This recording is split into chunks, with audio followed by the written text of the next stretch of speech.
It's safe to say that I have a bit of a soft spot about card games. It all started with a little trading card game called Magic the Gathering. If for some reason you're not familiar, this is a 32-year-old game that is still alive. Well, it's more in a zombie slash twisted Fortnite-ified state. And the company that owns it tries to make the game and the experience worse by the minute. I have some solutions that would work for me, at least for a while, until I completely move to playing sorcery, contested realms, or I don't know, design my own trading card game. Who knows? Grab your favorite deck and we could play a game or 7. Wait, I mean, listen to me while I ramble about my love-hate relationship with Magic while painting Proxy the hard way. Let's get started.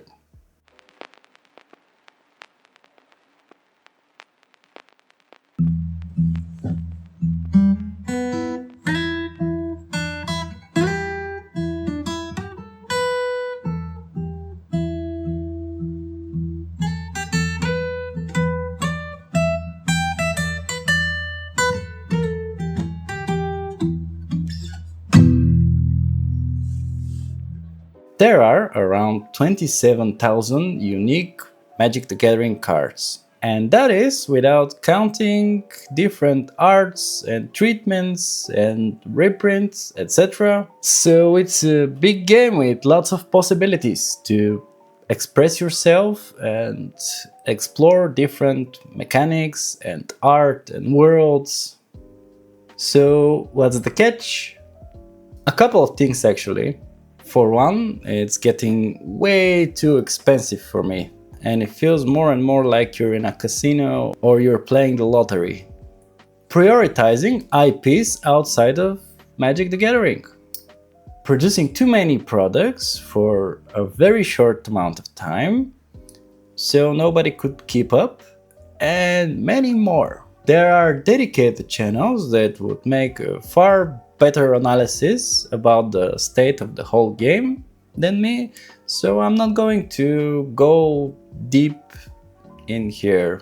I personally completely stopped buying stuff for this game, and I'm not planning on changing this if things don't change in the future. But I want to have the occasional Commander game and have fun in other formats from time to time. So now, for me, the game is more of a print and play kind of deal. Me being an artist makes things much more interesting when I want to proxy a card. I've painted some cards in the past digitally and it was a lot of fun. I even have one video about it. At some point I even wanted to become a Magic the Gathering illustrator. It didn't happen, but that did not stop me from painting.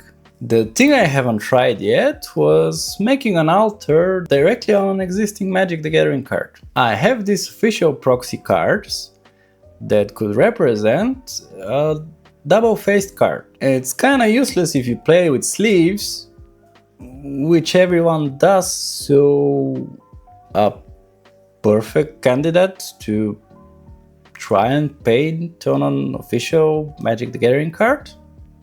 Now comes the time where I have to decide what to paint. I have only 27,000 cards to choose from.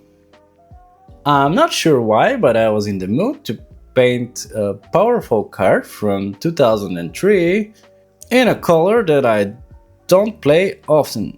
It's the Seedborn Muse. Every time I start a project, I ask myself, how can I make my life harder?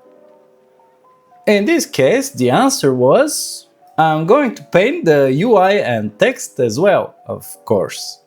Good thing, Miniature taught me how to be patient and paint extremely small details. To prepare the card, I fixed it with some tape, so it doesn't move around. It would be easier. I could start directly painting on the card, but it could be a bit confusing, because there is stuff on it already. I made it white. It could work if you wanted to make it black or whatever color you decide, but in this case I decided white. I thought it would be simpler.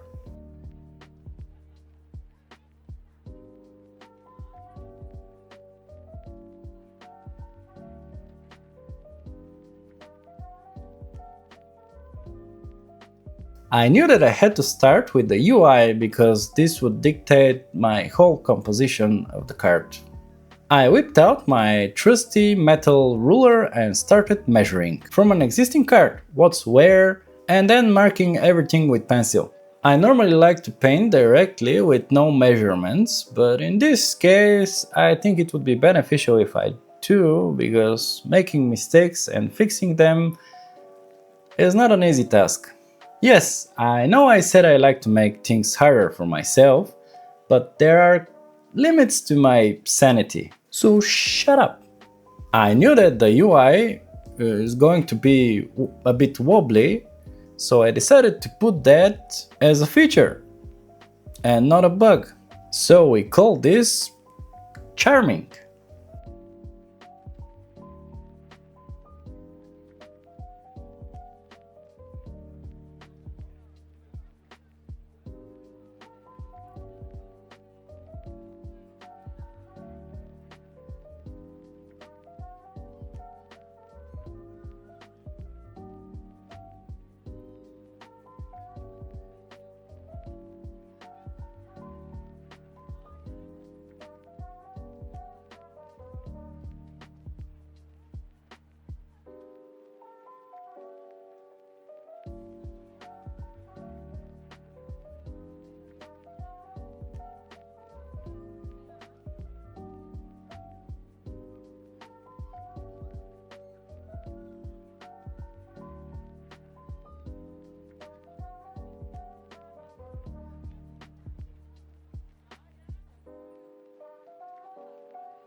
I like to paint glowing stuff lately, so I decided to design this spirit like it blooms somewhere deep in the forest and glowing, of course.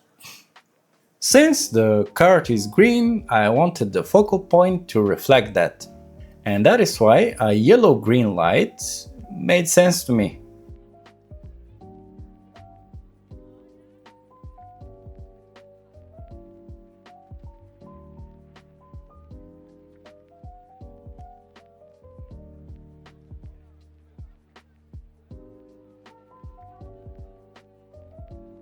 The background could be green too, but I ultimately decided against it and made it more blue and dark. This way, the glowing effect is going to stand out more.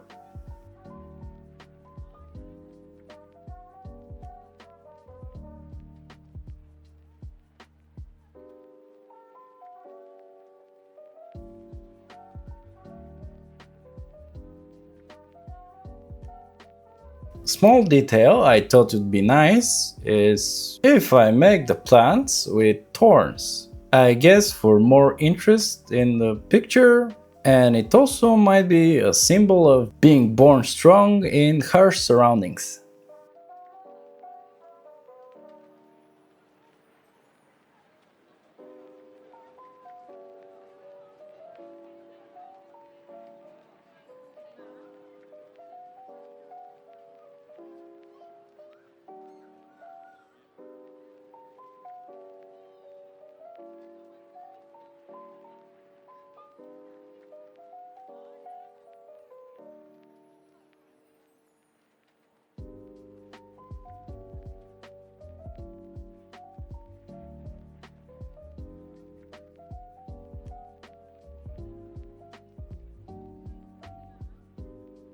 I was kinda dreading the moment I have to paint the text because it's so small. Well, it's not Yu-Gi-Oh! Small text, but still I knew I wasn't going to make it look like a printed card. After some struggling, I did my best and I think it looks okay, in my opinion at least. Remember the charming label I put on earlier.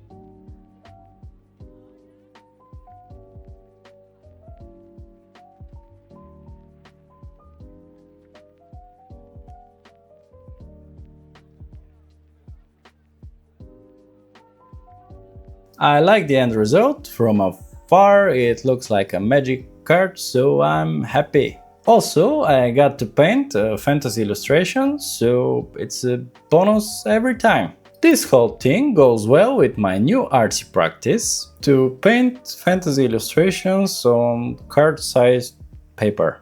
It's all connected, man. And in this case, I have a new magic card that I didn't have before. Now I have to find a deck to put it in or something, I don't know. In conclusion, I think that there are always going to be ways to enjoy the hobbies you like. Even though the companies are making the games you love are trying to ruin everything for profit. And there are easier ways than painting a card on a actual card. But it was fun though, so you might try it. Pouring creative energy in everything I do is making things more colorful, even though I don't like where things are going in general. So don't stop creating cool stuff. It helps. For now, thank you so much for watching this video. If you liked it, you could watch my other videos. Her voice is wilderness, savage and pure. Bye!